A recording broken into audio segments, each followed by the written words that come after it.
Hello दोस्तों, तो स्वागत है आपका हमारे यूट्यूब चैनल कविंदर भैया पर। आइए आज हम देखेंगे कक्षा 6 महान व्यक्तित्व। इसके पाठ 19 को देखेंगे। पाठ 19 का नाम है शेरशाह सूरी। इस वीडियो में हम पाठ का सारांश देखेंगे। तो चलिए शुरू करते हैं, शेरशाह सूरी के बारे में जानते हैं, ठीक है ना। शेरशाह सूरी के बचपन का नाम फरीद था, यानी जो शेरशाह सूरी हैं उनका बचपन का नाम फरीद था। इसके पिता हसन खां सहसराम के जागीरदार थे। फरीद अपने सौतेली माँ के व्यवहार से दुखी रहता था, यानी कि जो फरीद था, फरीद किसका नाम था, तो शेरशाह सूरी का।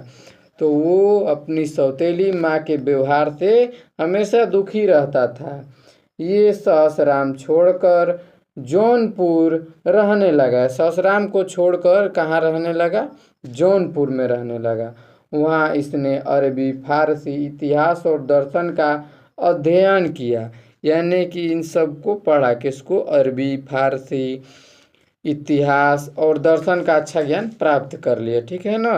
बाद में हसन खां फरीद को सहसराम ले गए और उसे जागीर की व्यवस्था सौंप दी। बाद में फरीद ने क्या किया? फरीद को सहसराम ले गए। कौन? तो हसन खां फरीद को ले गए फिर से सहसराम, और वहाँ पे जागीर की व्यवस्था को सौंप दिया। फरीद ने बहुत कुशलता से जागीर को प्रबंध किया। जागीर की देखभाल करते समय फरीद को प्रशासन का अत्यधिक अनुभव प्राप्त हुआ, यानी कि जब वो जागीर की देखभाल कर रहा था तो उसको प्रशासन का अधिक अनुभव हुआ। आगे चलकर यह सफल शासक बना। सौतेली माँ ने फिर पिता पुत्र में संघर्ष करा दिया। फरीद ने भरे मन से फिर सहसराम छोड़ दिया।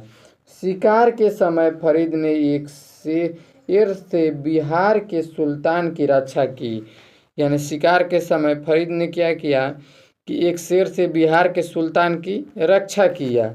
इससे प्रसन्न होकर सुल्तान ने उसे शेर खां की उपाधि दे दी।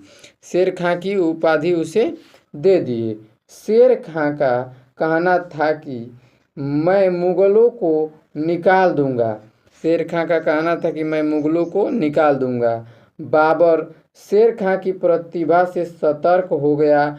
आगे चलकर शेर खां शेरशाह सूरी के नाम से प्रसिद्ध हुआ। पहले शेर खां उसको नाम दिया, उसके बाद वो शेरशाह के नाम से जाना जाने लगा। इसने एक विशाल साम्राज्य की स्थापना की। शेरशाह चरित्रवान था, वह अच्छा सेनापति था।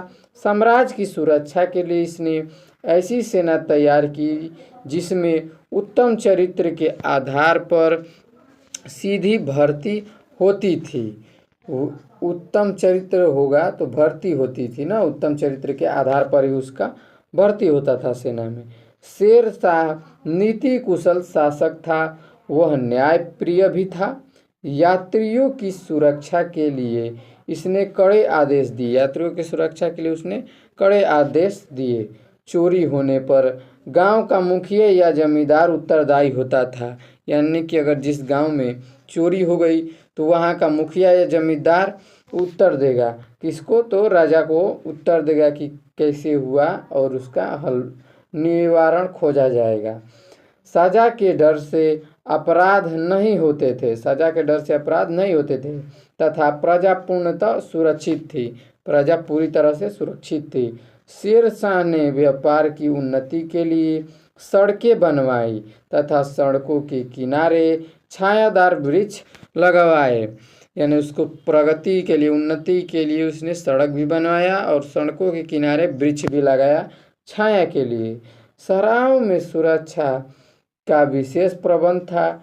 Grand trunk road Sher Shah Suri ने ही बनवाया। ग्रैंड ट्रंक रोड जो है शेरशाह सूरी ने ही बनवाया था।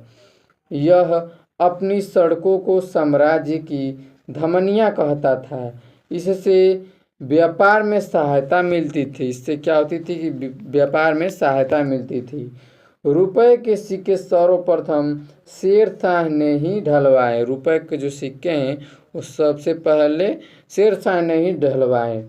खोटे और मिली-जुली धातु के सिक्कों का चलन बंद कर दिया। शेरशाह ने 5 वर्ष तक शासन किया। शेरशाह जो था वो 5 वर्षों तक शासन किया।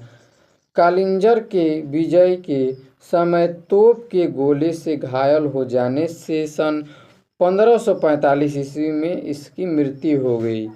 तोप से वो घायल हो गया था, इसके कारण उसकी मृत्यु 1545 में हो गई। तो दोस्तों आज के लिए इतना ही, मिलते हैं इसके अगली वीडियो में, तब तक के लिए जय हिंद।